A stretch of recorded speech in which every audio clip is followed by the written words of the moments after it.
Salud Pública planea llegar a 1 millón de estudiantes, alumnos y alumnas matriculados de colegios públicos de nuestro país a través de la campaña de desparasitación que va a durar una semana y va a comenzar el próximo 28 de julio. Vamos a preguntarles más detalles a nuestro compañero Mauricio Durán. Mauricio, te escuchamos. Es así, compañeros, 1 millón de niños aproximadamente es la meta para la campaña de desparasitación del Ministerio de Salud de este año, es decir, el 100% de los jóvenes matriculados. Esta campaña se iniciaría ya en julio, pero a partir de ahora se inician los preparativos y la capacitación para los docentes para poder llevar a cabo esta campaña. Vamos a escuchar lo que mencionaban los encargados de esta iniciativa aquí en el Ministerio de Salud Pública y Bienestar Social. La semana de desparasitación está prevista a la vuelta de vacaciones de invierno, sería para el 28 de julio.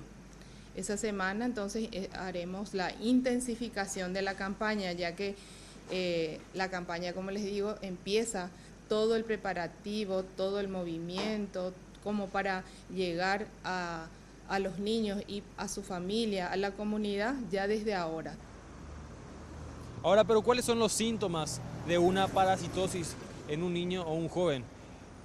Para que los padres tengan en cuenta de manera a no tener que esperar hasta julio para acceder a estos medicamentos. Vamos a escuchar lo que mencionaba también al respecto la doctora encargada de este programa.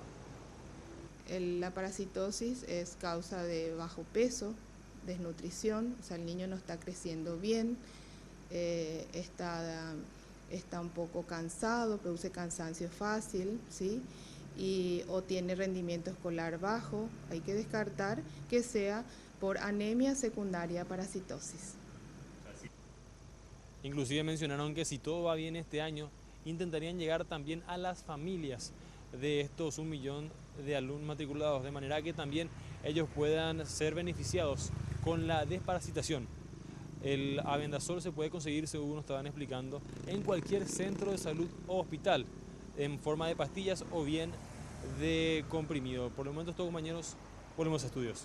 Muchas gracias, Mauricio Durán, por esta información. Entonces ya saben los padres, el próximo 28 de julio los niños, sus hijos van a recibir pastillas para desparasitarse y así evitar anemias graves.